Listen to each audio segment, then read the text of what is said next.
नमस्कार, जय श्री राम, जय हिंद मित्रों। मैं दीपक सिखवाल चाणक्य क्लासेस के ऑनलाइन प्लेटफॉर्म पर आपका हार्दिक स्वागत करता हूं, अभिनंदन करता हूं। और कोरोना महामारी के इस विकट विभीषिका के दौर में आपके परिजनों, इष्ट मित्रों सबके मंगल स्वास्थ्य की कामना करता हूं। और मित्रों, अब मैं आता हूं अपने अध्याय पर। तो मित्रों, हमने पिछले वीडियो तक स्वर संधि के 3 भेदों को हमने पढ़ लिया था। हमने जिन जिन भेदों को पढ़ लिया था वो दीर्घ संधि का अध्ययन हमने कर लिया, गुण संधि का अध्ययन कर लिया और वृद्धि संधि का अध्ययन हमने कर लिया। आज हम बात करने जा रहे हैं स्वर संधि के चौथे भेद यानी कि यण संधि का अध्ययन। तो हम बात करते हैं चौथे भेद की। चौथे भेद के अंतर्गत आता है यण संधि। कौन सी संधि आ जाती है? यण संधि। और सबसे पहले हम बात करते हैं यण संधि की परिभाषा। तो मित्रों, यण संधि में क्या होता है? य, व और र से पूर्व आने वाले वर्ण क्या होते हैं? हलंत होते हैं। और य व र किन स्वरों के योग से बनते हैं, हम उनकी भी चर्चा करेंगे। और ये भी चर्चा करेंगे कि सामान्यतः स्वर संधि में क्या होता है कि पहले पद का अंतिम वर्ण स्वर होता है, दूसरे पद का प्रथम वर्ण भी स्वर होता है, और इनके योग से जो ध्वनि परिवर्तन होती है उसको हम क्या कहते हैं? स्वर संधि, जैसा कि हम शुरू में पढ़ चुके हैं। साथ में ये भी होता है कि स्वरों के योग से सामान्यतः बनने वाले वर्ण भी क्या होते हैं? स्वर होते हैं। लेकिन जो शुरुआती हमने 3 भेद पढ़े थे, दीर्घ संधि, गुण संधि और वृद्धि संधि, उनमें तो स्वरों के योग से निर्मित होने वाले वर्ण स्वर ही होते हैं। लेकिन यहाँ जो हम यण संधि पढ़ रहे हैं, इसमें इन स्वरों के योग से निर्मित होने वाले वर्ण क्या हो जाते हैं? व्यंजन हो जाते हैं। तो किस प्रकार से हो जाते हैं, किन स्वरों के योग से इस प्रकार के व्यंजन वर्ण बनते हैं, हम उन पर चर्चा करते हैं। सबसे पहले हम बात करते हैं परिभाषा की। तो परिभाषा क्या हो जाती है कि परिभाषा में सबसे पहले 3 प्रकार के स्वर आने चाहिए, ई, उ, तथा री। इन 3 स्वरों के बाद में आने वाला जो भी कोई स्वर होगा वो स्वर क्या होगा? कोई असमान स्वर होगा। किस प्रकार का स्वर होगा? असमान स्वर। असमान कहने का तात्पर्य यह है कि जो स्वर पहले लिखे हुए हैं वही स्वर वापस नहीं आने चाहिए। यानी कि ई के बाद में ई नहीं आना चाहिए, उ के बाद में उ नहीं आना चाहिए, और री के बाद में री नहीं आना चाहिए। तो इस प्रकार जब असमान स्वर होते हैं तो ई का रूपांतरण किस में हो जाता है? य में हो जाता है। उ का रूपांतरण किस में हो जाता है? व में हो जाता है।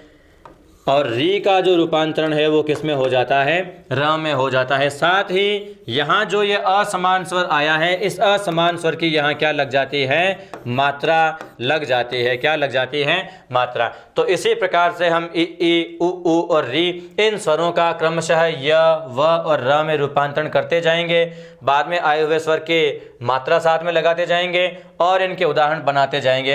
अब हम बात करते हैं इसकी परिभाषा की। तो परिभाषा के अनुसार क्या होना चाहिए?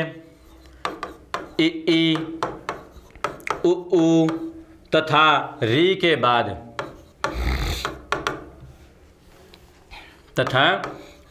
बाद यदि कोई किस प्रकार के स्वर हो? असमान स्वर हो। किस प्रकार के हो? असमान। यदि कोई असमान स्वर हो तो क्रमशः य, व तथा र हो जाता है। क्या हो जाता है? य, व तथा र हो जाता है। परिभाषा को एक बार आप फिर से देख लीजिएगा। ई, उ और री के बाद कोई भी असमान स्वर हो तो क्रमशः ई का रूपांतरण य के रूप में होता है, उ का रूपांतरण व के रूप में होता है, और री का रूपांतरण र के रूप में हो जाता है। अब हम बात करते हैं यण संधि के बारे में कुछ सामान्य तथ्यों की। इन्हें आप नोट के रूप में साथ में लिख लीजिएगा मित्रों। यण संधि के जब आप उदाहरण सॉल्व करते हो तो ये चीज़ें आपके लिए बहुत ही सहायताप्रद होगी, मददगार साबित होगी। हम बात करते हैं इन विशेष बिंदुओं के बारे में। आप नोट लगा करके इन्हें नोट कर लें, साथ में लिख लें। यण संधि में क्या होता है? इसमें य, व और र से पूर्व व्यंजन सदैव हल का मतलब क्या होता है? हल का मतलब होता है स्वर रहित व्यंजन। किस प्रकार का व्यंजन? स्वर रहित व्यंजन होता है। तो स्वर रहित व्यंजन वर्ण होता है। यानी कि य व र से जो पहले जो वर्ण आएगा वो हमेशा स्वर रहित होगा, और जो व्यंजन स्वर रहित होता है उसको हम आधा लिखते हैं। आधा किस प्रकार से लिखते हैं, ये आपको अभ्यास अच्छी तरह से होना चाहिए कि किसी भी व्यंजन का हलंत रूप या आधा रूप क्या होता है। कुछ वर्ण होते हैं जिनमें हम खड़ी मात्रा को हटा करके अक्षर को आधा बनाते हैं। कुछ व्यंजनों में खड़ी मात्रा अक्षर के बीच में होती है, जैसे कि क और फ, इनमें खड़ी मात्रा जो है ये व्यंजन के बीच में आई है। आधा अक्षर व्यंजन खड़ी मात्रा के इधर है, आधा व्यंजन खड़ी मात्रा के उधर, यानी दाएं बाएं दोनों तरफ है। तो ऐसी स्थिति में हम क्या करते हैं कि अक्षर का जो आगे का भाग है, हम कुछ मात्रा में आगे के भाग को काट करके अक्षर को क्या बनाते हैं, हलंत बनाते हैं, चाहे क हो या फ हो। तो जहाँ खड़ी मात्रा बीच में आती है वहाँ आगे का भाग थोड़ा सा कट जाता है। और कुछ वर्ण ऐसे भी आते हैं जिनमें खड़ी मात्रा का प्रयोग नहीं होता है, किसी भी प्रकार की कोई खड़ी मात्रा उनमें नहीं आता है। तो उन वर्णों को हम हलंत कैसे करते हैं, तो उन वर्णों को हलंत करने के लिए जैसे कि हम बात करते हैं च वर्ग में एक वर्ण आता है छ, तो उन वर्णों के नीचे हम इस प्रकार का एक चिन्ह लगा देते हैं। ट वर्ग के अंतर्गत आने वाले जो वर्ण हैं ट, ठ, ड, ढ, तो इन वर्णों के नीचे भी हम हलंत लगाते हैं। ह के नीचे भी हम क्या लगाते हैं, हलंत। तो जिन वर्णों के साथ में खड़ी मात्रा नहीं आती है वहाँ पर उन वर्णों को हलंत करना हो तो हम उनके नीचे इस प्रकार का चिन्ह लगा देते हैं, जिसका मतलब क्या हो जाता है, इन वर्णों में स्वर का योग नहीं है।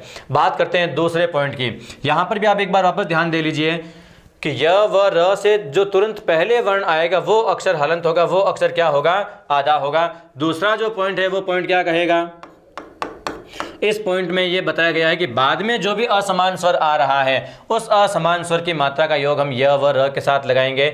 यहाँ तक अभी आपने देखा है कि हमने परिभाषा में भी य व र को हलंत किया है। क्यों किया है, क्यों इनके आधे रूप को लिखा गया है, क्योंकि यहाँ पर अभी तक असमान स्वर में स्वर कौन सा है, इस स्वर का निश्चयीकरण हुआ नहीं है। इसलिए हम किस स्वर की मात्रा यहाँ पर लगाएं, इस बात का हम अनुमान कर नहीं सकते। इसीलिए हमने इनको हलंत रखा है ताकि जो स्वर यहाँ पर आएगा उस स्वर की हम मात्रा य व र के साथ लगा देंगे। पॉइंट को आप नोट कर लीजिएगा। इसमें बाद वाले असमान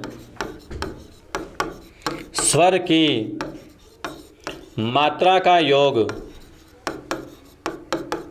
किसके साथ होगा, य व तथा र के साथ, य व तथा र के साथ होगा। यानी कि बाद में जो स्वर आएगा उस स्वर की मात्रा हम किसके साथ लगाएंगे, य व र के साथ लगा देंगे। तो इस प्रकार यण संधि की कुछ सामान्य जानकारी है वो मैंने आपके सामने प्रस्तुत कर दी है। यण संधि में सामान्यतः क्या होता है, य व र से पूर्व वर्ण हलंत होता है जिसको हम आधे अक्षर के रूप में लिखते हैं, और बाद में जो असमान स्वर आता है उस असमान स्वर की हम क्या लगा देते हैं, मात्रा लगा देते हैं। किसके साथ लगाएंगे, अगर य बन रहा है तो य के साथ लगाएंगे, व बन रहा है तो व के साथ लगाएंगे, और र बन रहा हो तो र के साथ हम मात्रा लगाएंगे। अलग अलग इन स्वरों के योग में अलग अलग व्यंजन बनेंगे, और जो व्यंजन बनेंगे हम उन्हीं के साथ में उन मात्राओं का योग करेंगे, जैसा कि हम आगे सूत्र में पढ़ने जा रहे हैं। व्यंजन संधि की परिभाषा के अंतर्गत जो पहली स्थिति है वो ये बनेगी कि ई के बाद में कोई असमान स्वर हो तो ई का रूपांतरण किस में हो जाएगा, य के रूप में हो जाएगा। अब ये रूपांतरण किस प्रकार से होगा, हम यहाँ पर इस सूत्र के माध्यम से हम इस चीज़ को पढ़ लेते हैं। इसका जो पहला सूत्र बनता है, पहला सूत्र कुछ इस प्रकार से बनता है कि ई अथवा ई के बाद कोई भी क्या हो, असमान स्वर हो, क्या हो, असमान स्वर, तो ई का रूपांतरण किस में हो जाता है, य के रूप में, और जो बाद में असमान स्वर आया है उसके साथ में क्या लग जाती है, मात्रा लग जाती है। यहाँ पर आप इसको और थोड़ा सा अच्छे तरीके से एक बार देख लीजिएगा कि हमने जो ई लिखा है इस ई का रूपांतरण किस में हो जाएगा, य के रूप में हो जाएगा, और जो बाद में असमान स्वर आया है इस असमान स्वर की क्या लग जाएगी, मात्रा लग जाएगी। इस चीज़ का आपको ध्यान रखना है।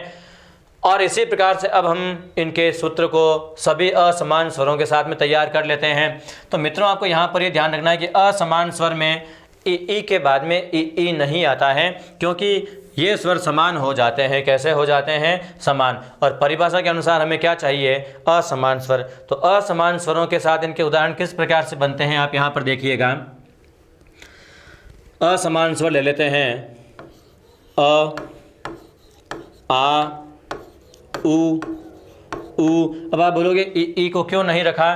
क्योंकि हमें स्वर असमान चाहिए, ई समान हो जाते हैं, इसलिए ई के ह्रस्व दीर्घ रूप को छोड़ करके हमने ऊ को रखा है।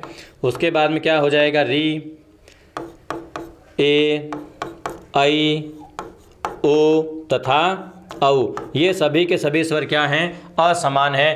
किसके आगे असमान है ये सभी? तो ये सभी के सभी ई अथवा ई के आगे क्या है? असमान है। अब हमें क्या करना है? अब हमें इन स्वरों को जोड़ना है। तो हम किस प्रकार से जोड़ेंगे? आप यहाँ पर देखिए कि ई के बाद में यदि अ का योग हो जाएगा तो क्या हो जाएगा? य। अब आप देखिए कि यहाँ पर हमने य को हलंत नहीं रखा है। य को हलंत क्यों नहीं रखा है? क्योंकि ई के बाद में इस बार स्वर क्या आ गया? अस्वर आ गया, इसलिए य क्या हो जाएगा? पूरा हो जाएगा। इसी प्रकार ई के बाद में अगर आ हो गया तो क्या हो जाएगा? या। ऊ हो गया तो क्या हो जाएगा? यू। ऊ दीर्घ हो जाएगा तो क्या हो जाएगा? यू। री हो जाएगा तो क्या हो जाएगा? अब ये थोड़ा सा एक टिपिकल वर्ण बन जाता है। लोग भी यही समझते हैं कि ई के साथ में री का कोई उदाहरण शायद ही बनता होगा। तो ऐसी बात नहीं है मित्रों। भाषा अनंत है, भाषा में शब्द अनंत है, और जहाँ अनंत है वहाँ हमारा जो एक मस्तिष्क छोटा सा है वो उस अनंत ज्ञान को अपने भीतर समाहित नहीं कर सकता। तो कुछ लोग ऐसे कठिन शब्दों को इग्नोर कर देते हैं, छोड़ देते हैं, लेकिन मैं ऐसे शब्दों के उदाहरण भी आपको बताऊंगा। मित्रों, आपको एक चीज़ और बता दूं मैं कि इस प्रकार के जो कठिन स्वरों की जो स्थितियाँ बनती हैं, सामान्यतः जितने भी कक्षाओं के जो ऑनलाइन चैनल चलते हैं आप सबका अवलोकन कर लीजिए, उनमें से कुछ को मैंने भी देखा है। कहीं पर भी ई के बाद में री का कोई उदाहरण मुझे किसी चैनल पर अभी तक नहीं मिला। तो मित्रों, इसी प्रकार के जो कठिन उदाहरण होते हैं जो दुनिया छोड़ देती है, चाणक्य क्लासेस के प्लेटफॉर्म पर आपको ऐसे कठिन से कठिन और सूक्ष्म से सूक्ष्म श्रेणी के जो उदाहरण होते हैं वो उदाहरण यहाँ पर दिए जा रहे हैं। तो आप जुड़े रहिएगा हमसे, हमारे चैनल से। हम बात करते हैं आगे री की। तो ई का रूपांतरण तो य के रूप में हो जाएगा। बाद में आने वाले असमान स्वर जो री है, इस री की मात्रा कुछ इस प्रकार से लग जाएगी और ऐसा रूप बन जाएगा। निश्चित रूप से इसका उदाहरण भी बनेगा। हम उदाहरण के रूप के साथ आपको इसका जो सत्यापन है वो करवाएंगे। आगे हम बात करते हैं ई के बाद में ए की। तो क्या हो जाएगा? ई प्लस ए, ये हो जाएगा। ई प्लस आई का क्या हो जाएगा? यही हो जाएगा। ई प्लस ओ का क्या हो जाएगा? यो हो जाएगा। और ई प्लस औ का क्या हो जाएगा? यौ हो जाएगा।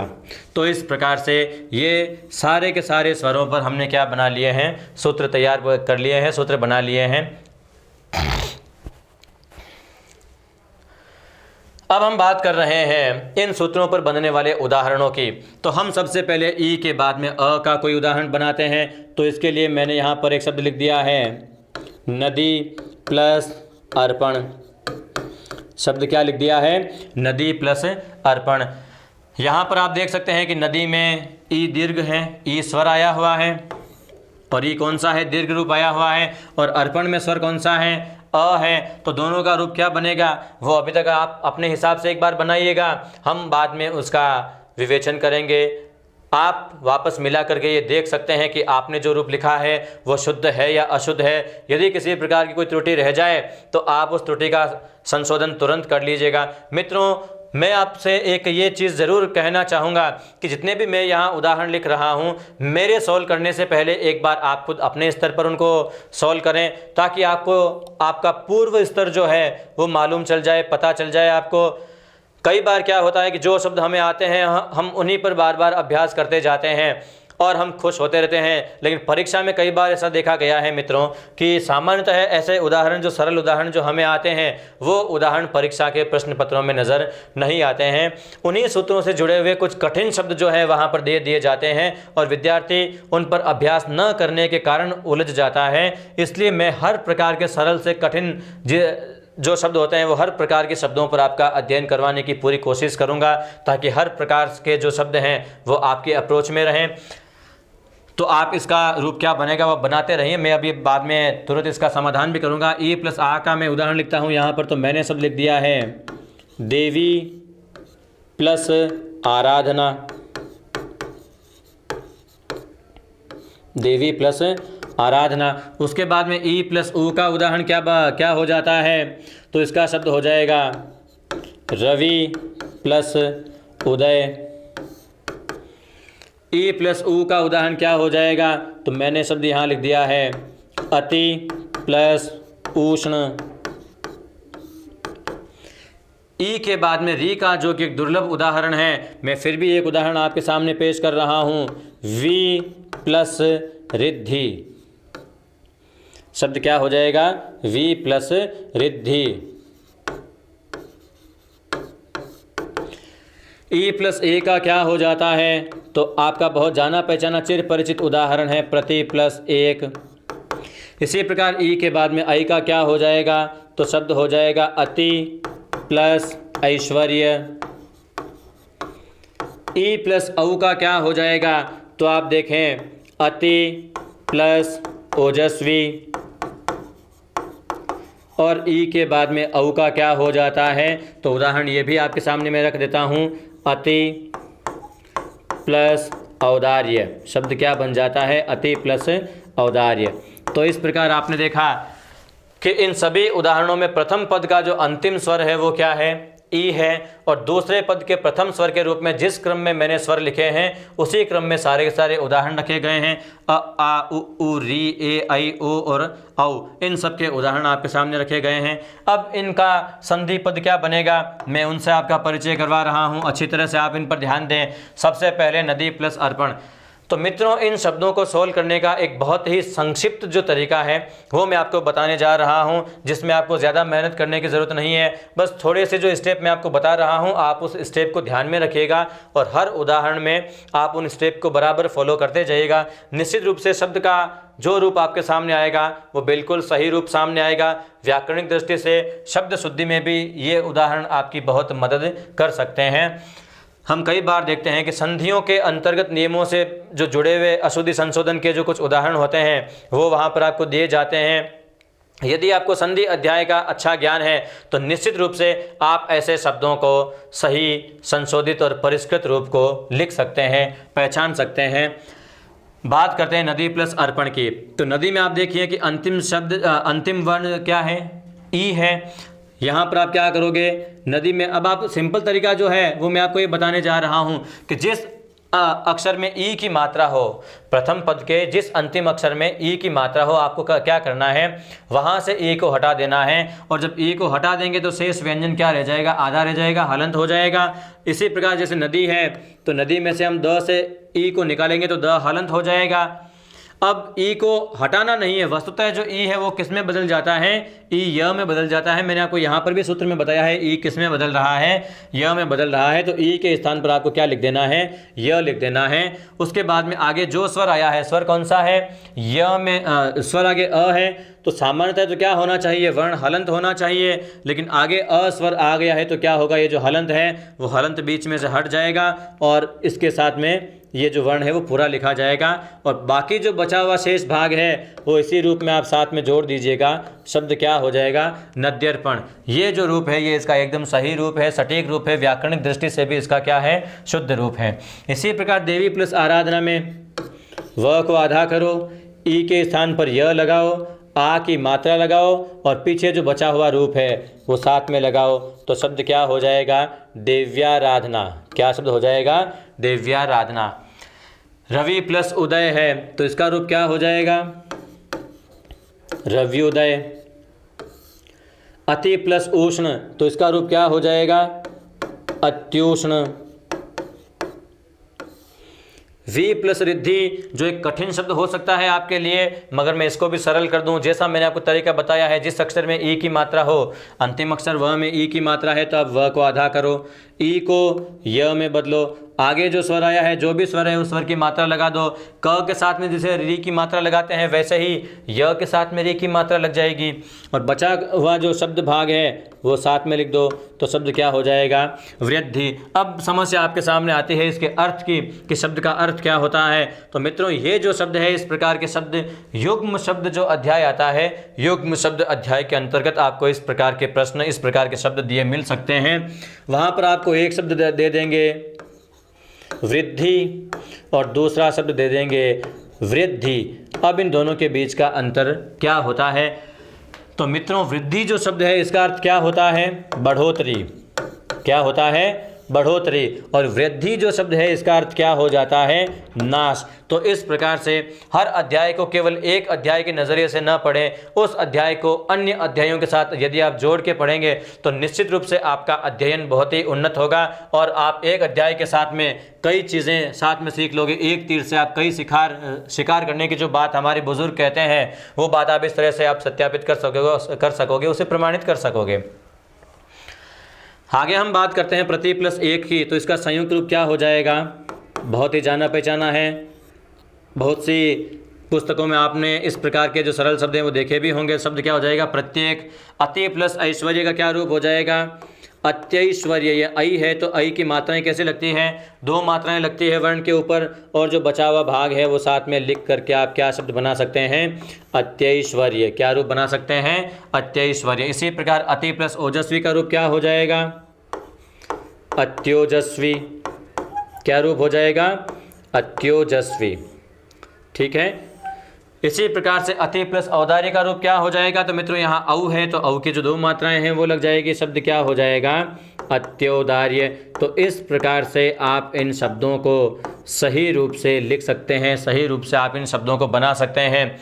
आशा करता हूँ ये सारे शब्द आपके समझ में आ गए होंगे, मगर फिर भी कोई समस्या अगर शेष रह जाती है तो मित्रों कमेंट सेक्शन का ऑप्शन आपके लिए दिया हुआ है। निश्चित रूप से आप अपनी समस्या को हम तक पहुँचाइएगा और हम आपको विश्वास दिलाते हैं, चाणक्य क्लासेस आपको विश्वास दिलाता है कि ये आपकी हर समस्या को मिटाने के लिए प्रतिबद्ध है। अब हम बात करते हैं आगे उदाहरणों के बारे में। तो मित्रों मैं इन उदाहरणों को सोल्व करने का एक और भी तरीका प्रस्तुत कर देता हूं, बता देता हूं, जिसके अंतर्गत हम हर शब्द को कई खंडों में विभाजित करके और बहुत ही सूक्ष्म तरीके से अवलोकन करते हुए, समझते हुए हम हर एक शब्द को जोड़ने का प्रयास करें और उससे भी जो रूप हमारे सामने आएगा वो शुद्ध रूप सामने आएगा। मैं यहाँ पर बात करता हूँ ऐसे ही किसी एक तरीके की जो व्याख्या के रूप में हर एक शब्द को खंड में विभक्त करके और आपको उसका समाधान प्रस्तुत करेगा। तो मान लीजिए वे यहाँ पर मैंने एक शब्द लिख दिया है प्रति प्लस उत्पन्न। शब्द क्या लिखा हुआ है, प्रति प्लस उत्पन्न। अब आप हर एक वर्ण की ध्वनि जो हम संधि के अनुसार तोड़ते हैं, इसका जो खंड करते हैं उस पर आप ध्यान दीजिएगा।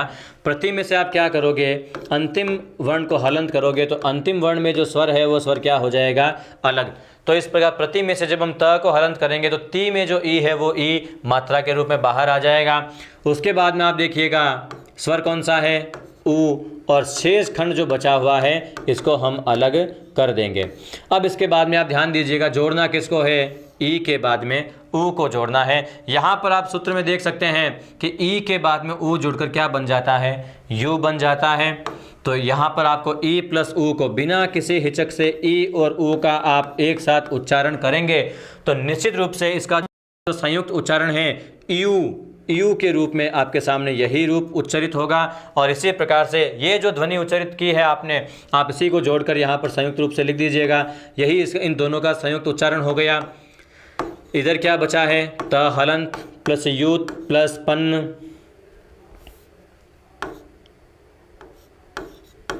तो इस प्रकार से हमने इस पूरे खंड को जोड़ दिया है। अब हम बात करते हैं तो त हलंत है, य के साथ जुड़ जाएगा। नियम में भी मैंने आपको परिभाषा में भी लिखवाया कि य से पूर्व वर्ण क्या होगा, हलंत होगा, आधा होगा। आप देख सकते हैं जो य से पहले त है, ये त क्या है, आधा है। ई और ऊ को जोड़कर हमने यह बना दिया है और शेष भाग जैसा बचा है हम इसको इसी रूप में साथ में लिख देंगे। तो मित्रों शब्द क्या हो गया, प्रत्युत्पन्न शब्द हो गया। इसी प्रकार से एक उदाहरण और ले लेता हूं मैं, आप उसकी सहायता से भी और अच्छी तरह से समझ लें। साथ में यहाँ पर आपने जो समझा है उसको एडवांसली समझते हुए आप अभ्यास करें। मैंने शब्द यहाँ पर लिख दिया है स्वस्ति प्लस अयन, स्वस्ति प्लस अयन। आप ध्यान दीजिएगा कि अंतिम स्वर का लोप करना है। अंतिम स्वर क्या है, इसमें ई है। अब यहाँ पर ई कहाँ पर है मित्रों, तो यहाँ पर आप ध्यान दीजिएगा कि ये जो ई की मात्रा लगी हुई है, ये अ की जो ई की मात्रा है वो किस पर लगी हुई है, वैसे त पर लगी हुई है। अगर स पर लगी हुई होती तो ये मात्रा कुछ इस प्रकार से होती। ये स्थिति नहीं है, इसका मतलब ये जो मात्रा है आगे वाले वर्ण पर लगी हुई है। जो यहाँ पर ये त है वो त क्या है, आधा है, व्यंजन के रूप में है। आप इसको देखिएगा अच्छी तरह से। स्वस्थ, त को हमने हलंत किया तो त में लगी हुई जो ई की मात्रा है इसको हमने स्वर के रूप में बाहर निकाल दिया। बाद में स्वर कौन सा आ जाएगा, अ, और शेष पद क्या बचा है, जो बचा है एज इट इज आ जाएगा। आप ई और अ को साथ में जोड़कर क्या बना दोगे, तो आप ई और अ इसका एक साथ उच्चारण कीजिएगा, क्या हो जाएगा, य। क्या हो जाएगा, य। और य की जो ध्वनि है वो य के तुल्य होती है, तो ये य के रूप में आपने इनको बदल दिया है। इधर आप देख रहे हैं स्वस्थ, त हलंत है, नियम के अनुसार यह से पूर्व वर्ण हलंत होना चाहिए, हलंत है, और बाद में जो शब्द जैसा है आप उसको वैसा का वैसा रखेंगे, और इस प्रकार आप इनका संयुक्त रूप क्या बना देंगे, स्वस्थयन। क्या बना देंगे, स्वस्थयन। तो ये इसका क्या हो गया, शुद्ध रूप। स्वस्थ में त हलंत है, त हलंत रहा, य के साथ जुड़ गया, और बाद में जो यन जैसा है वैसा का वैसा हमने यहाँ जोड़ दिया है, शब्द क्या बन गया, स्वस्थयन। तो इस प्रकार आशा करता हूँ अब ये नियम आपके अच्छी तरह से समझ में आ गया होगा। कुछ उदाहरण मैं आपको फिर अभ्यास के लिए दे देता हूँ ताकि आप स्वयं भी एक बार अभ्यास कर सकें और आपने जो अब तक सीखा है उसको आप जांच सकें। मित्रों, बिना अभ्यास के कभी भी शिक्षण पूर्ण नहीं होता है। गिने चुने 2-4 शब्द जो आप पढ़ते हैं या जो आपको पढ़ाए जाते हैं वो कभी भी आपको सफल नहीं बना सकते। जब तक आप वो 4 शब्द सीख करके 100 शब्दों पर स्वयं अभ्यास नहीं कर लेते मित्रों, तब तक सफलता हमारी संदिग्ध होती है।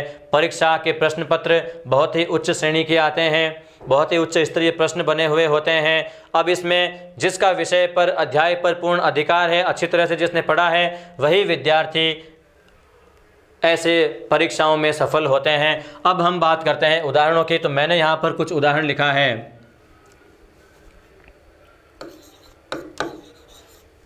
देवी प्लस अर्पण, कवि प्लस आदि,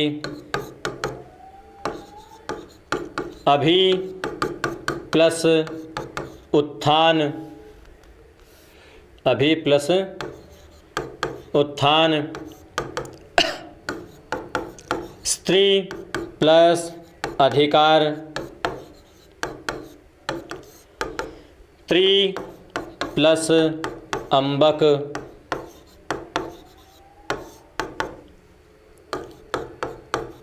नारी प्लस उद्धार, परि प्लस आवरण,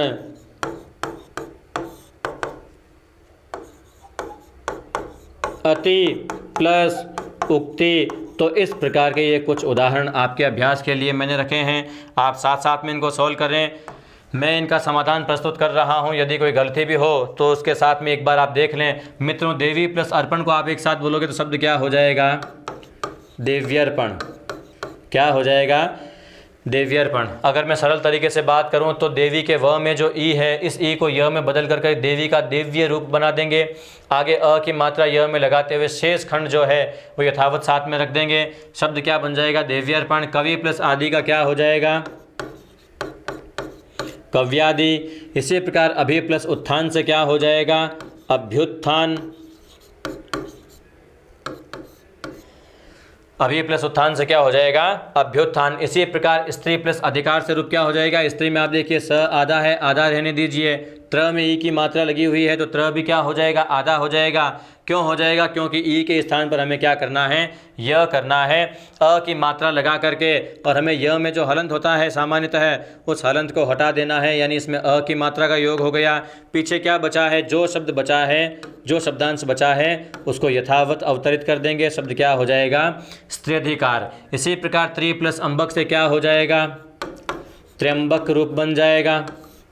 नारी प्लस उद्धार से क्या हो जाएगा, नारी। अब यहाँ पर आप ध्यान दीजिएगा, नारी, री प्लस उ, आगे स्वर है, खंड करेंगे तो क्या हो जाएगा, र प्लस ई प्लस उ। ठीक है, री के 2 टुकड़े हो जाएंगे, र प्लस ई। अब आप जानते हैं कि ई प्लस उ को जोड़कर आप क्या कर दोगे, ई प्लस उ को जोड़कर आप उ बना दोगे, तो इधर ये र हलंत है। मित्रों, मैंने आपको पहले भी बताया है कि जब र हलंत हो तो ये आगे वाले वर्ण के ऊपर चला जाता है। आगे जो आने वाला अक्षर क्या है, यू है तो क्या होगा, ये जो र है ये इसके ऊपर चला जाएगा और जुड़कर के दोनों का संयुक्त रूप क्या हो जाएगा, ये कुछ इस प्रकार से हो जाएगा। तो नार्योद्धार को आप कैसे लिखोगे, नार्योद्धार को आप इस प्रकार से लिखोगे, ये शब्द हो गया नार्योद्धार। इसी प्रकार परि प्लस आवरण में भी जो र है वो या के ऊपर चला जाएगा, शब्द क्या हो जाएगा, पर्यावरण। अति प्लस उक्ति का क्या हो जाता है, अत्युक्ति हो जाता है। तो इस प्रकार से इन शब्दों का आप समाधान कर चुके होंगे और निश्चित रूप से आपके जो उत्तर है वो सही भी गए होंगे और इस बात की आपको और हमें बेहद खुशी भी होनी चाहिए कि हम जो पढ़ रहे हैं वो सीख रहे हैं। एक दो शब्द आपको और देता हूँ, उसके बाद में मैं इसके अगले सूत्र पर चलता हूँ। एक शब्द मैंने लिख दिया यहाँ पर, गति प्लस अवरोध, ठीक है। इसको आप जोड़ें क्योंकि ये शब्द जो है वो बहुधा परीक्षाओं में पूछा गया है। मैंने देखा कि विद्यार्थी सामान्यतः गत्यावरोध चुनकर आ जाते हैं, गत्यावरोध, मगर ये इसका सही रूप नहीं होता है। आप देखिए यहाँ पर ई और अ है तो जुड़कर यह ही बनेगा, त आधा होगा तो शब्द क्या होगा, गत्यवरोध होगा। क्या होगा, गत्यवरोध। तो ये इसका शुद्ध रूप होगा, ठीक है। तो इसी को ध्यान में रखें, गत्यावरोध नहीं होगा, इस बात को हमेशा दिमाग से निकाल दें। अब हम बात करते हैं व्यंजन संधि के अगले सूत्र के बारे में। तो मित्रों व्यंजन संधि दीर्घ संधि के अगले यण संधि के अगले सूत्र के बारे में। तो यण संधि का जो अगला सूत्र है वो सूत्र क्या कहता है, अगला सूत्र ये कहता है कि उ अथवा उ के बाद में कोई भी असमान स्वर हो, कोई भी क्या हो, असमान स्वर हो, तो उ का रूपांतरण किस में हो जाता है, व के रूप में हो जाता है और असमान स्वर की क्या लग जाती है, मात्रा लग जाती है। मित्रों यहाँ पर आपको ये ध्यान रखना है कि जो उ है, इस उ का रूपांतरण किस में होगा, व के रूप में होगा, और जो बाद में असमान स्वर आया है, इस असमान स्वर की मात्रा किसके साथ लगेगी, इस असमान स्वर की जो मात्रा है वो व के साथ लगेगी। अब हम इसका पूरा जो सूत्र है वो सूत्र तैयार कर लेते हैं। यहाँ पर आप ध्यान रखिएगा कि उ के बाद में असमान स्वर आने चाहिए, यानी उ के बाद में उ यानी उ का कोई भी ह्रस्व दीर्घ रूप आगे नहीं आएगा। इसको छोड़कर अन्य सारे जो स्वर हैं वो सभी के सभी स्वर आ जाएंगे। कौन कौन से स्वर आएंगे आप यहाँ पर देख लीजिएगा, अ, आ, ई, री, ए, आई, ओ और औ। तो इस प्रकार के ये सभी स्वर आ जाएंगे। किसके बाद में आ जाएंगे, ये सभी स्वर उ अथवा उ के बाद में आ जाएंगे। तो इनका रूप क्या होगा, इनके रूप में क्या परिवर्तन होगा, जो परिवर्तन होगा अब हम वो परिवर्तन देखने जा रहे हैं। मित्रों ध्यान रखिएगा कि उ के बाद में यदि अस्वर आता है तो स्वर क्या हो जाता है, उ के बाद में अगर अस्वर आएगा तो उ प्लस अ का क्या हो जाता है, व हो जाता है। यहाँ स्वर निर्धारित नहीं था इसलिए हमने व को हलंत किया। अब यहाँ पर स्वर अ के रूप में निर्धारित हो चुका है तो हम क्या करेंगे, व में अ की मात्रा का योग कर देंगे। इसी प्रकार उ प्लस आ का रूप क्या हो जाएगा, वा। उ प्लस ई का रूप क्या हो जाएगा, वी। उ प्लस दीर्घ ई का रूप क्या हो जाएगा, वी। उ के साथ री का रूप क्या हो जाएगा, व्री। ए के साथ बन जाएगा वे। आई के साथ रूप होगा वही। ओ के साथ रूप क्या हो जाएगा, वो। और औ के साथ रूप क्या हो जाएगा, वह हो जाएगा। तो इस प्रकार से ये सारे के सारे रूप हो जाएंगे। अब हम बात करते हैं इन सभी स्वरों पर बनने वाले उदाहरण। तो क्या इन सभी स्वरों पर उदाहरण बनने संभव है? तो मित्रों निश्चित रूप से हम कहेंगे बिल्कुल संभव है। हम इन हर स्वरों पर उदाहरण बनाएंगे और उन पर अच्छी तरह से क्या करेंगे, अभ्यास करेंगे। हम बात करते हैं उ के बाद में असमान स्वर में अ की सबसे पहले। तो मित्रों यहाँ पर मैंने एक शब्द लिख दिया है लघु प्लस अर्थ। शब्द क्या लिख दिया है, लघु प्लस अर्थ। इसका संधि रूप क्या बनेगा मैं बताऊं उससे पहले आप एक बार अभ्यास करें इस शब्द पर। आगे हम बात करते हैं उ के बाद में आ स्वर होना चाहिए। तो मैंने शब्द यहाँ लिख दिया है अनु प्लस आगमन। इसी प्रकार उ के बाद में ई का उदाहरण चाहिए तो मैंने शब्द लिख दिया प्रभु प्लस इच्छा। ऊ के बाद में दीर्घ ई का उदाहरण चाहिए तो हमने यहाँ पर शब्द लिख दिया बहु प्लस ईश्वर, बहु प्लस ईश्वर। ऊ के बाद में री स्वर आ गया तो हमने यहाँ पर शब्द लिख दिया है कृतु प्लस ऋषि। अब हम बात करते हैं ऊ के बाद में ए उदाहरण की, तो शब्द क्या हो जाएगा अनु प्लस ऐषण। आपका बहुत जाना पहचाना शब्द है, हर किताब में हर गाइड में यण संधि के ऊ के बाद में असमान स्वर में ये उदाहरण में न मिले ऐसे कोई गाइड ही नहीं है। ऊ के बाद में अगर आपको ऐ चाहिए तो शब्द हम लिखते हैं बहु प्लस ऐश्वर्य। ऊ के बाद में ओ चाहिए तो यहाँ पर शब्द लिख दिया बहु प्लस ओज। और ऊ के बाद में औ का हम रूप क्या बना देते हैं बहु प्लस औदार्य, बहु प्लस औदार्य। तो इस प्रकार मित्रों अब आप देखो आपने ऊ के बाद में यहाँ पर देखिए प्रथम पद के जितने भी शब्द लिखे हुए हैं उन सभी में अंतिम स्वर क्या है ऊ ही है। और उसके बाद में आप देखोगे कि दूसरे शब्द के जो प्रथम स्वर हैं जो जिस क्रम में मैंने यहाँ पर ये स्वर लिखे हैं उसी क्रम में यहाँ पर उदाहरण दिया हुआ है आ इ ई री ए आई ओ और औ, इसी क्रम में। अब आशा करता हूँ आपने इनके उत्तर भी लिख लिए होंगे, इनका समाधान भी आपने कर लिया होगा, शब्दों को जोड़ लिया होगा, लेकिन वो आपने जो जोड़ा है वो सही है या नहीं है, उसमें गलती हुई है तो कहाँ हुई है और वो क्यों हुई है और उसका शुद्ध रूप क्या होगा। आपकी इन सभी समस्याओं का समाधान अब मैं आपके सामने प्रस्तुत कर रहा हूँ। आप यहाँ पर गौर कीजिएगा। शब्द पहला है लघु प्लस अर्थ। तो अगर हम सिंपल तरीके से अगर बात करें तो हम क्या करेंगे, जहाँ अंतिम स्वर ऊ है, जिस अक्षर में ऊ की मात्रा है उस अक्षर को हम क्या करेंगे आधा कर देंगे। तो लघु के घ में ऊ की मात्रा है तो हम घ को क्या करेंगे आधा। और ऊ को हम किस में बदल रहे हैं, यहाँ पर ऊ को हम व में बदल रहे हैं। आगे स्वर कौन सा है अ है तो व में अ की मात्रा लग जाएगी, ऊ प्लस अ जुड़कर क्या होता है व होता है। तो लघु व हो गया और बाकी का जो शब्द बचा है वो जैसा है वैसा का वैसा साथ में आ जाएगा और इस प्रकार शब्द क्या हो जाएगा लघ्वर्त रूप हो जाएगा। अनु प्लस आगमन से क्या रूप बन जाएगा अन्वागमन रूप बन जाएगा।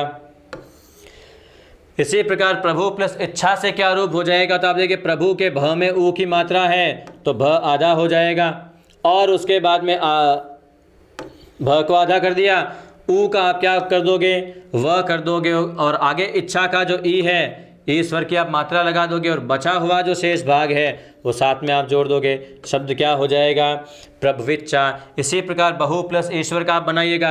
बहु में आप देखिए खड़ी मात्रा नहीं आती है तो इसलिए इसका आधा रूप क्या होगा। अक्सर इस प्रकार के जो शब्द होते हैं वो विद्यार्थियों के लिए थोड़े कष्टप्रद हो जाते हैं कि अब इनके आधे रूप को हम कैसे लिखें। तो घबराने की बात नहीं है, ऐसे अक्षरों के नीचे ही हलंत का चिन्ह लगा देते हैं। जैसे बहु में आपको ह को आधा करना है तो इस ह के नीचे ही इसी प्रकार का एक हलंत का चिन्ह लगा दीजिए जो ये निर्धारित कर देगा कि ये ह क्या है स्वर से रहित है। और जो ऊ निकला है इस ऊ को आप व में बदल दीजिए। आगे जो स्वर ई है इस ई की मात्रा लगा दीजिए और शेष जो बचा है वो साथ में लिख करके और इस प्रकार आप शब्द बना दीजिए बहुवीश्वर। इसी प्रकार कृतु प्लस ऋषि का रूप क्या हो जाएगा क्री। तो अंतिम अक्षर में री की मात्रा का लोप करना है तो अंतिम अक्षर कौन सा है त है तो त से ही री का लोप होगा तो त क्या हो जाएगा आधा हो जाएगा। ऊ का क्या हो जाएगा व हो जाएगा। जो त में से ऊ निकाला है इस ऊ का क्या हो जाएगा व। तो कृतु का क्या हो जाएगा कृत्व। अब आगे स्वर कौन सा है री है तो आप री की मात्रा जोड़ दीजिए और बचा हुआ जो शी भाग है ये साथ में लिख दीजिए। शब्द क्या हो जाएगा कृतवृषि। इसी प्रकार अनु प्लस ऐषण का रूप क्या हो जाएगा अन्वेषण। इसी प्रकार बहु प्लस ऐश्वर्य का रूप क्या हो जाएगा बहुवैश्वर्य। क्या रूप हो जाएगा बहुवैश्वर्य। और इसी प्रकार बहु प्लस ओज का रूप क्या हो जाएगा तो इसका रूप हो जाएगा बहुवोज। क्या हो जाएगा बहुवोज। बहु प्लस औदार्य औ है तो औ की मात्रा यानी दो मात्राएं लग जाएगी औ की तो शब्द क्या हो जाएगा बहुवौदार्य। तो इस प्रकार से ये सारे के सारे रूप मैंने वापस बना दिए हैं। आप एक बार देख लें, अच्छी तरह से मिलान कर लें। किसी प्रकार की यदि कहीं पर कोई त्रुटि हो गई हो तो आप उस त्रुटि का समाधान कर लें।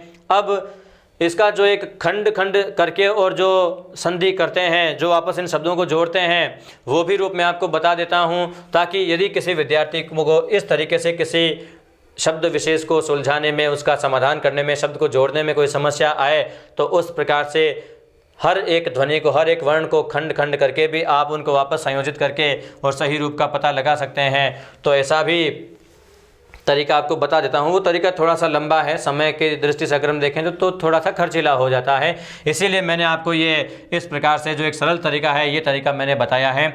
आगे वाले तरीके की यदि हम बात करें तो उसमें जैसे मैंने यहाँ पर एक शब्द लिख दिया है भानु प्लस इंदु। इन शब्दों को हमें क्या करना है, जोड़ना है। तो क्या हो जाएगा मित्रों, यहाँ पर आप ध्यान दीजिएगा, शब्द के हर खंड को, शब्द के हर ध्वनि को हमें खंड के रूप में विभाजित करना होगा। तो आप भानु में जो न है, इस न को हलंत करोगे और यहाँ से स्वर क्या निकालोगे, ऊ। उसके बाद में अगला स्वर क्या है, ई, और शेष जो भाग है इसको आप इसी प्रकार साथ में रहने दोगे। ऊ प्लस ई को जोड़कर आप क्या बना दोगे, वी बना दोगे। तो आप इधर देख क्या रहे हैं कि भानु में जो न था, न में ऊ और इंदु का ऊ जुड़कर तो ऊ प्लस ई का वी हो गया, न हलंत हो गया, और इधर क्या बच गया, इंदु शेष बच गया। न हलंत है, साथ में व के जुड़ जाएगा, तो शब्द क्या हो जाएगा, भानविंदु। शब्द क्या हो जाएगा, भानविंदु। कई बार इस प्रकार के शब्द आपको परीक्षा में देकर के और समास से जुड़ा हुआ शब्द भी पूछ लेते हैं। जी हाँ, बिल्कुल सही सोच रहे हो, समास। अब आप बोलोगे संधि में समास का क्या मतलब है, तो मित्रों संधि में जो शब्द बनते हैं 90% से भी अधिक शब्द ऐसे मिल जाएंगे जिनका समास विग्रह भी होता है। यहाँ पर आप देखोगे तो भानु प्लस इंदु जो ये शब्द जुड़कर बना है भानविंदु, इसमें द्वंद्व समास हो जाता है। कौन सा समास हो जाता है, द्वंद्व समास। भानु का मतलब क्या हो जाता है, सूर्य, और इंदु का मतलब क्या हो जाता है, चंद्र हो जाता है। तो क्या हो जाएगा, सूर्य और चंद्र। तो इस प्रकार इतरेतर द्वंद्व समास के अंतर्गत ये उदाहरण आ सकता है। निश्चित रूप से अब आप इस चीज़ को समझ गए होंगे। मैं आगे कुछ और उदाहरण आपको अभ्यास के लिए दे देता हूं, ताकि आप उन शब्दों पर भी एक बार अच्छे से अभ्यास कर लें, और ये जो मैंने आपको नियम पढ़ाया है ये अच्छी तरह से समझ में आ गया है, इस चीज़ का भी आप निश्चयीकरण कर लें। तो मैंने यहाँ पर एक शब्द लिखा है सु प्लस आगत, ठीक है। उसके बाद में और शब्द हो जाएगा वस्तु प्लस आदि, वधु प्लस आगमन,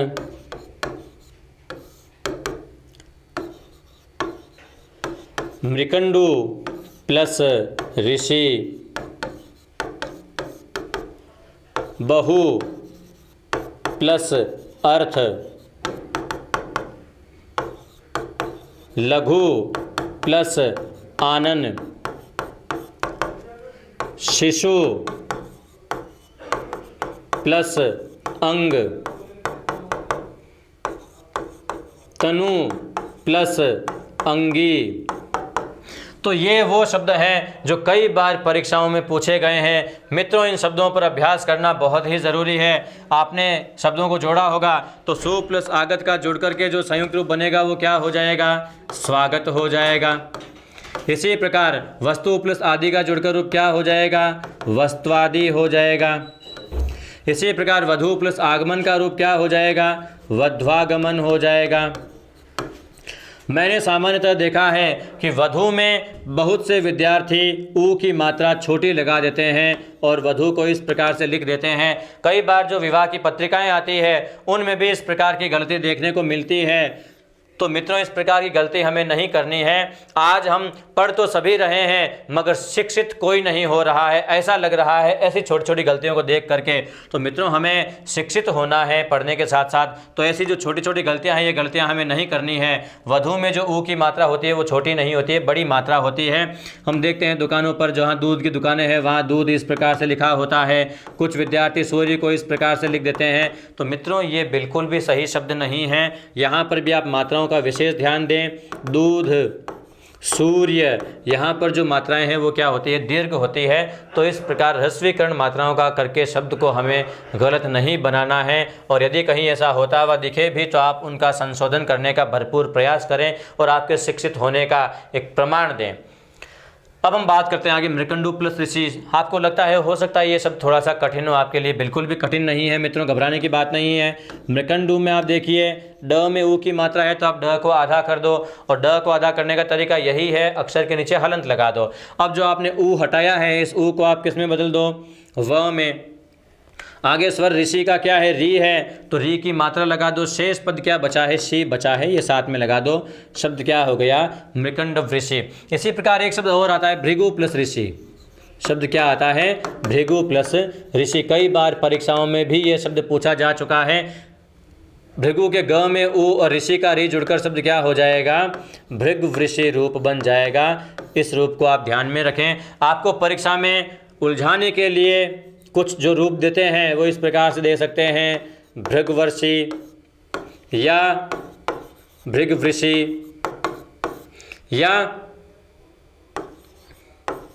भृगवर्षि। तो इस प्रकार के रूप आपको कंफ्यूज करने के लिए दे सकते हैं। तो आपको ध्यान रखना है कि जो शब्द सही है आपको उसी का चुनाव करना है, यही रूप क्या है, सही है। तो इस पर ही आपको ध्यान रखना है। आगे हम बात करते हैं बहु प्लस अर्थ। तो बहु प्लस अर्थ जुड़कर क्या हो जाएगा मित्रों, बहुवर्थ। क्या हो जाएगा, बहुवर्थ। बहु के ह को हलन करेंगे, ऊ निकलेगा, ऊ प्लस अ जुड़कर व हो जाएगा और बचा हुआ खंड है साथ में आ जाएगा। इसी प्रकार लघु प्लस आनंद का क्या हो जाएगा, लघ्वानन। क्या रूप बन जाएगा, लघ्वानन। शिशु प्लस अंग से क्या रूप बन जाएगा, शिशवंग। इसी प्रकार तनु प्लस अंगी से क्या रूप हो जाएगा, तन्वंगी। तो इस प्रकार अब मैं ये आशा कर सकता हूँ कि निश्चित रूप से ये नियम भी अच्छी तरह से आपके समझ में आ गया होगा मित्रों। अब हम बात करते हैं इसी यण संधि के तीसरे नियम के बारे में। तो यण संधि का जो तीसरा नियम है, ये नियम क्या कहता है, ये नियम कहता है कि री के बाद में कोई भी समान स्वर हो, कोई भी क्या हो, असमान स्वर हो, तो क्या हो जाएगा, तो मित्रों री का क्या हो जाएगा, र हो जाएगा। री को किस में बदल देना है, र में बदल देना है, और बाद में जो असमान स्वर आ जाए उसकी हमें क्या लगा देनी है, मात्रा लगा देनी है। किस प्रकार से आप इसको करोगे, तो आप यहाँ पर आप देखिए पहले स्वर री होगा, उसके बाद कोई भी असमान स्वर यानी री के आगे री नहीं होगा, अन्य सारे स्वर असमान ही हैं। तो री को ऐसी स्थिति में आप किस में रूपांतरित करोगे, र के रूप में रूपांतरित कर दोगे। और उसके बाद में जो ये असमान स्वर हैं, इस असमान स्वर की आप क्या लगा दोगे, यहाँ मात्रा लगा दोगे।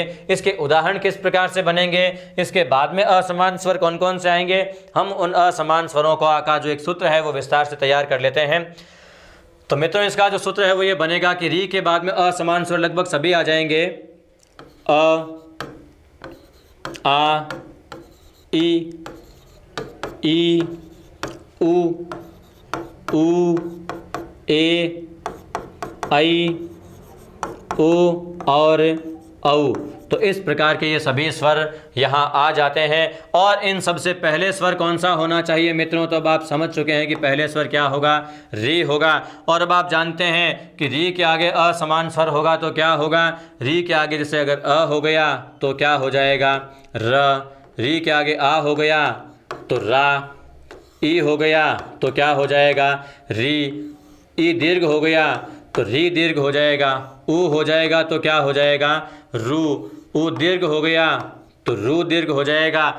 ये ह्रस्व दीर्घ रू कैसा होता है, रू के रूप कैसे होते हैं, र के साथ में छोटे ऊ और बड़े ऊ की मात्रा कैसे लगती है, इनके बीच का अंतर क्या है, ये आपको मैंने स्वर संधि के पहले ही भेद दीर्घ संधि के तीसरे सूत्र में आपको अच्छी तरह से बताया है। यदि कोई समस्या हो तो दीर्घ संधि के तीसरे सूत्र को एक बार फिर से देखें कि उ प्लस उ जुड़कर क्या हो जाता है, उ दीर्घ हो जाता है। वहाँ पर मैंने अच्छे से इसको बताया है। यहाँ पर भी एक बार आपको फिर से बता दूँ मैं,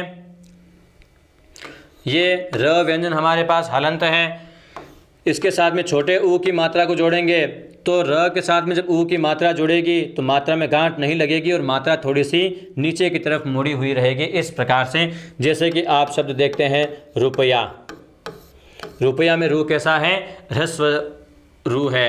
और इसी प्रकार जब रू के साथ में दीर्घ ऊ की यानी बड़े ऊ की मात्रा लगती है तो मात्रा में गांठ लग जाती है और मात्रा अपेक्षाकृत थोड़ी सी सीधी होती है। तो ये जो मात्रा है वो दीर्घ रू की है।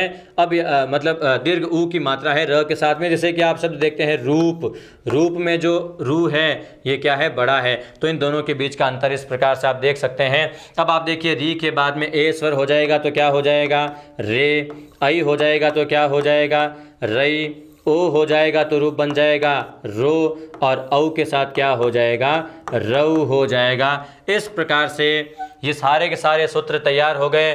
और अब रही बात, मन में एक शंका आपके भी आ रही होगी कि री के आगे इतने स्वरों के उदाहरण हमने कभी देखे ही नहीं। तो मित्रों देखे नहीं ये बात ज़रूर है, लेकिन देखोगे नहीं ऐसी बात नहीं है। मैं आपको इन हर स्वर के साथ में कम से कम एक ही सही मगर उदाहरण आपको लिख करके ज़रूर बताऊंगा। सबसे पहले हम बात करते हैं री प्लस अ की। तो मित्रों इसका मैं जो उदाहरण बना लेता हूं वो उदाहरण क्या हो जाएगा,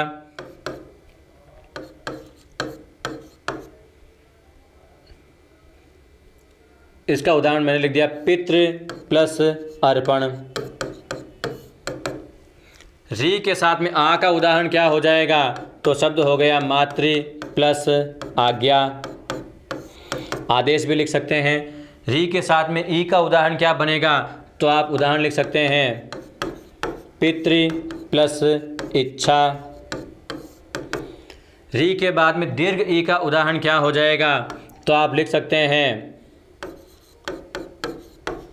ज्ञातृ प्लस ईश। इस प्रकार री के साथ में ऊ का उदाहरण क्या बन जाएगा, तो शब्द बन जाएगा दात्री प्लस उपदेश। री के साथ दीर्घ ऊ का उदाहरण क्या हो जाएगा, तो शब्द हो जाएगा भ्रातृ प्लस ऊढ़ या भ्रातृ प्लस ऊह। इसी के अनुसार आप री के साथ में ए का उदाहरण आप बना लीजिएगा कर्तृ प्लस एक। री के साथ आई का उदाहरण क्या हो जाएगा, दात्री प्लस ऐश्वर्य। री के साथ ओ का उदाहरण क्या हो जाएगा, तो उदाहरण हो जाएगा धर्तृ प्लस ओज। और री के साथ औ का उदाहरण क्या हो जाएगा, तो मित्रों औ का उदाहरण हो जाएगा कि कर्तृ प्लस औदार्य, कर्तृ प्लस औदार्य। तो यहाँ पर आप देख सकते हैं री के बाद में भी हमने सभी स्वरों पर उदाहरण बनाए हैं। किस किस प्रकार से बने हैं वो आपके सामने हैं। अब आपको क्या करना है, सिंपल तरीके से यदि मैं बताऊं तो सीधी सी बात है, जहां कहीं पर भी ये त्रिवर्ण आपको नज़र आ रहा है त के साथ में री की मात्रा लगी हुई है, आपको क्या करना है, सब जगह से स्त्री को हटाना है और इसके स्थान पर क्या रख देना है, त्र रख देना है। यानी त्रि को त्र में बदल देना है। और बाद में जो यहाँ पर स्वर आया है आप क्या करोगे, इस स्वर की यहाँ क्या लगा दोगे, मात्रा लगा दोगे। तो जो मात्रा है वो त्र के साथ में जुड़ जाएगी और उस मात्रा के साथ जो शब्द बनेगा निश्चित रूप से वो शब्द क्या होगा, बिल्कुल शुद्ध होगा, बिल्कुल सही होगा। जैसे कि मैं बात करता हूँ उदाहरणों की। पहला शब्द है पितृ प्लस अर्पण, तो निश्चित रूप से आपको इसी तरीके से ये शब्द सॉल्व करना है। पितृ में जो त्र है, त्रि के स्थान पर हमें त्र लिखना है, तो शब्द क्या हो जाएगा, पी त्र। अब आगे स्वर अ है तो त्र के साथ हम केवल अ की ही मात्रा रखेंगे और बचा कुचा जो भाग है वो साथ में रख देंगे, शब्द क्या हो जाएगा, पितृर्पण। इसी प्रकार मातृ प्लस आज्ञा से रूप क्या हो जाएगा, माँ। उसके बाद में आगे क्या है, त्रि है, तो त्रि को आप किस में बदल दोगे, त्र में बदल दोगे। आगे स्वर कौन सा, आ है, आ की मात्रा लगा दो और पीछे क्या बचा, ज्ञा बचा है, ज्ञा लगा दो, शब्द क्या हो जाएगा, मात्रा ज्ञा। इसी प्रकार पितृ प्लस इच्छा में आप देखिए पी, त्रि है, त्रि को त्र में बदल दो। आगे इच्छा का छोटा ई है, छोटे ई की मात्रा लगा दो और शेष पद जो बचा है वो साथ में लगा दो, शब्द क्या हो जाएगा, पितृच्छा। ज्ञातृ प्लस ईश है तो क्या हो जाएगा, इस बार त्री में जो ई की मात्रा है वो मात्रा क्या हो जाएगी, बड़ी हो जाएगी। शब्द क्या हो जाएगा, ज्ञात्रीश। इसी प्रकार आप देखिए त्री के साथ में ऊ है तो क्या हो जाएगा, त्रु हो जाएगा। शब्द क्या हो जाएगा, दातृपदेश। क्या हो जाएगा, दातृपदेश। अब इसके बाद में हम बात करते हैं आगे उदाहरण की। तो भ्रातृ प्लस ऊह, तो यहाँ पर त्र में ऊ की मात्रा क्या लग जाएगी, बड़ी लग जाएगी। शब्द क्या हो जाएगा, भ्रातृह।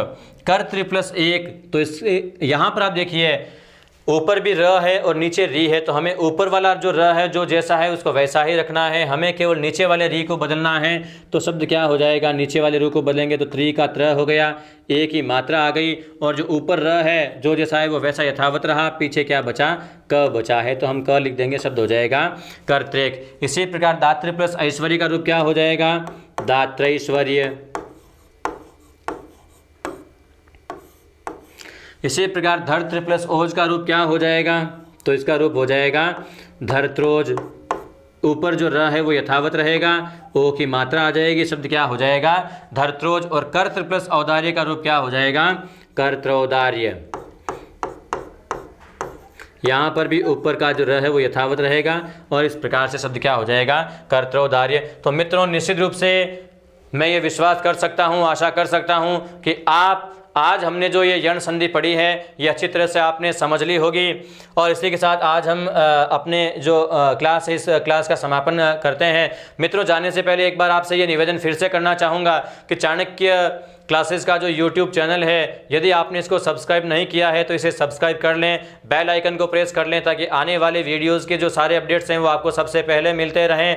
वीडियो अगर पसंद आया हो तो इसे लाइक करें, शेयर करें और कमेंट करें। और किसी प्रकार की कोई अगर समस्या भी यदि आपके पठन पाठन में आ रही हो तो वो भी आप हम तक पहुंचा सकते हैं कमेंट के माध्यम से। धन्यवाद।